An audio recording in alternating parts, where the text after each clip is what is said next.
Shalom, kembali lagi bersama dengan saya dalam renungan hari ini. Mari kita siapkan hati kita untuk mendengarkan firman Tuhan. Kita berdoa. Ya Tuhan, hati kami rindu mendengarkan firman-Mu. Kami berdoa supaya Roh Kudus menolong kami, sehingga kami dapat mendengar dengan baik, kami dapat memahami, dan setelah itu kami dapat menerapkan dalam hidup kami. Dalam nama Yesus kami sudah berdoa. Amin. Pembacaan firman Tuhan dari Yosua 14 ayat yang ke-7. Yosua 14 ayat 7. Aku berumur 40 tahun ketika aku disuruh Musa, hamba Tuhan itu, dari Kades Barnea untuk mengintai negeri ini. Dan aku pulang membawa kabar kepadanya yang sejujur-jujurnya. Demikian firman Tuhan. Renungan kita saya beri tema kemujuran orang yang jujur. Ada orang yang pernah berkata begini, sudahlah, jangan terlalu jujur. Nanti kalau terlalu jujur, tidak dapat apa-apa. Bisa mengalami kehancuran. Kalimat itu sering diucapkan mungkin juga sebagai candaan menghadapi situasi yang bisa dikatakan di zaman Edan ini. Saat ketidakadilan merajalela, orang yang berani jujur akhirnya memang bisa menjadi langka. Akibatnya para penipu tertawa di atas singgasananya. Kehidupan bersama akan jadi celaka ketika tipu daya menjadi sebuah gaya hidup. Saudara, dalam situasi ini banyak orang seperti kehilangan harapan. Bagaimana menghadapi situasi zaman ini? Bagaimana menghadapi situasi yang seolah-olah tidak ada lagi keadilan, kejujuran juga sukar ditemukan. Yang ada adalah bagaimana bisa mendapatkan sesuatu walaupun dengan cara yang tidak halal, tipu muslihat, kejahatan banyak di mana-mana. Maka kita harus mencari kebenaran kitab suci, Alkitab. Karena kitab suci lah yang memberikan kita satu pedoman yang sungguh-sungguh berharga. Secara khusus melalui Yosua 14 ayat 7, dikisahkan seorang yang bernama Kaleb. Kisah keberanian Kaleb berkata jujur, layak sebagai inspirasi bagi orang-orang pemberani, bagi kita sekalian. Berani jujur. Nah, itulah yang kita lihat dari Kaleb dan juga temannya yang bernama Yosua.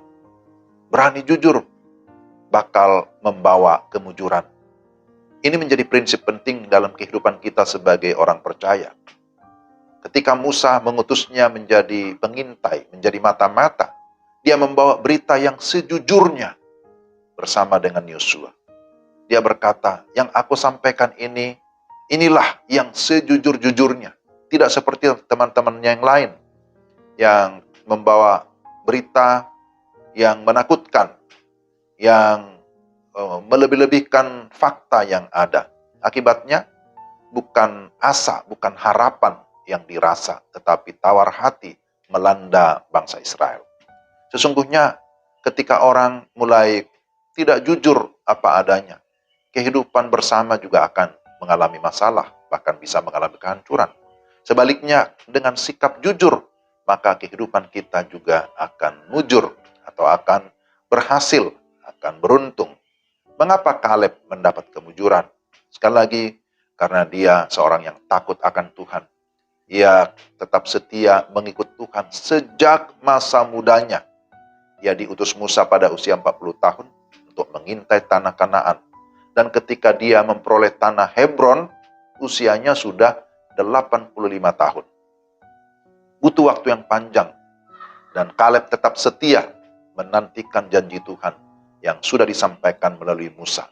Kepadanya diberikan tanah Hebron sebagai milik pusaka, sesuai janji Musa kepadanya di Kades Barnea. Sesungguhnya tanah yang diinjak oleh kakekmu itu akan menjadi milik pusakamu dan anak-anakmu sampai selama-lamanya. Saudara yang dikasih Tuhan, teladan dari seorang bernama Kaleb adalah materai tentang kemujuran orang yang jujur, atau kemujuran orang yang hidupnya tulus, lurus.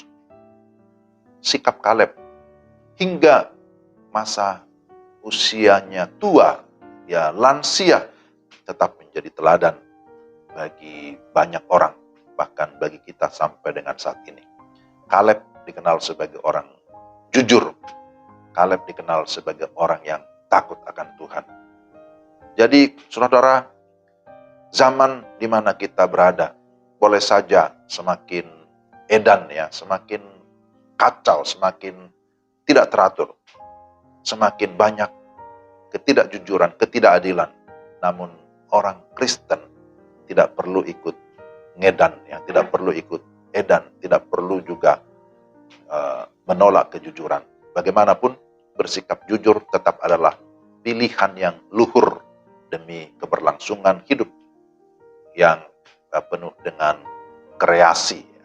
Jadi mari kita berani berkata jujur, karena berani jujur adalah tanda gaya hidup yang penuh dengan syukur.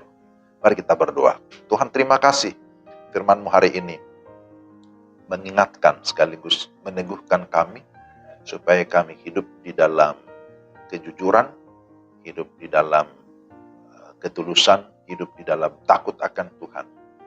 Kami berdoa supaya oleh pimpinan Tuhan kami tetap diberikan keberanian untuk menunjukkan sikap kami sebagai anak-anak Tuhan yang tidak kompromi dengan dosa, tetapi kami tetap menyatakan kebenaran.